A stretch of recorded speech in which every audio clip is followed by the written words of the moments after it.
Tu fais le déplacement au départ de Lyon. Peux-tu nous parler de la communauté à Lyon ou ses alentours Il faut savoir déjà que quand on avait commencé il y a un peu longtemps, on était déjà 3. Donc moi, Mickaël et Jennifer.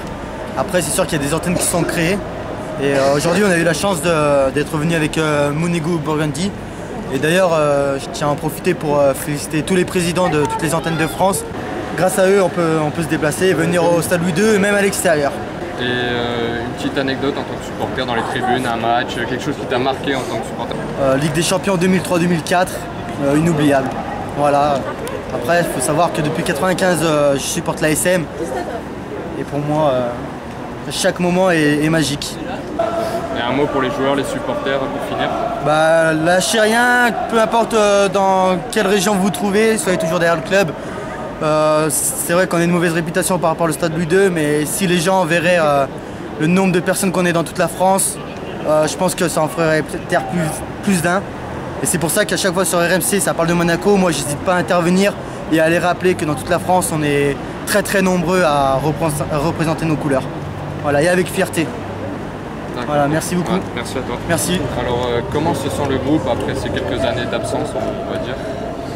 Mais écoute, au départ, on ne savait pas trop où on allait. Puis on s'est remis tous les deux au boulot et on a commencé à enregistrer.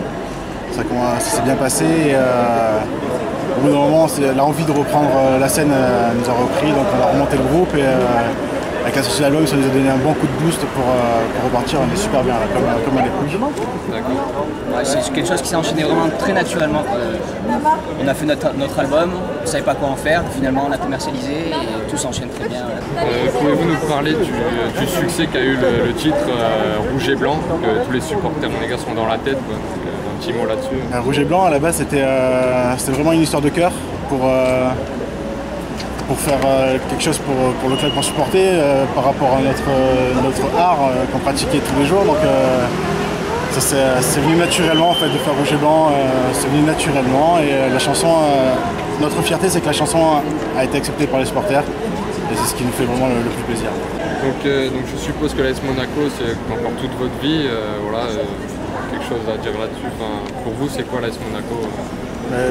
L'AS Monaco, ça a commencé pour moi quand j'étais tout petit, mon père m'a amené au stade à l'ancien Louis II. Donc l'histoire d'amour a commencé là. Et, ensuite, on a joué au ballon, on a joué au foot, on a joué à Monaco, on a toujours supporté. À l'époque, on allait chanter dans le pesage avec les Sconvolt.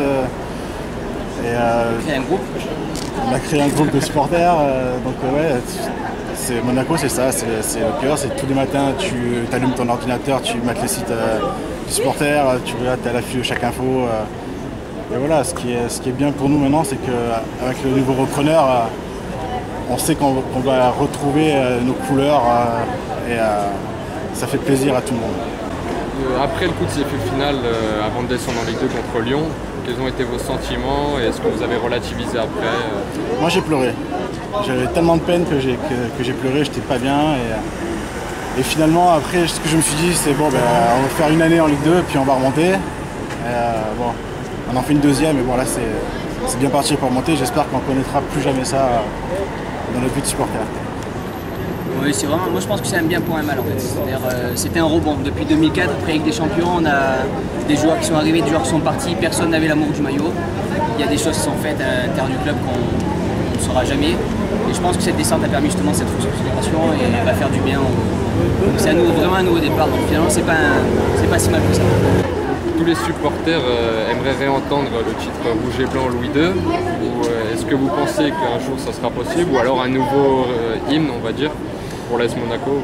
Là, on y travaille justement avec le CSM pour justement que la chanson repasse au stade, parce qu'à l'époque, elle a été enlevée par les anciens dirigeants qui considéraient qu'on faisait partie des ultras, et comme ils étaient pas très bien avec les ultras, ils ont décidé d'enlever la chanson pour punir un peu tout le monde. Mais je pense que dès qu'on sera rentré en contact avec les nouveaux dirigeants, je pense qu'il n'y a pas de raison pour qu'on ne passe pas. Et pour finir, un mot pour le club, les supporters, les joueurs, qu'est-ce que vous voulez leur dire? Moi, ce que j'aimerais bien dire aux supporters, de repeupler un peu le pesage. Je sais qu'il y a eu des soucis avec tout ce qui a été imposé. Je pense que leur place est au pesage, aux ultras, tout ça, et qui remettent le why comme à l'époque. C'est que de partout en France on est suivi, donc essayer de créer quelque chose ici, un engouement ici, ça serait pas mal. Bon, ben, merci beaucoup. Merci à vous. Et je vous souhaite une bonne continuation pour votre titre. Adieu.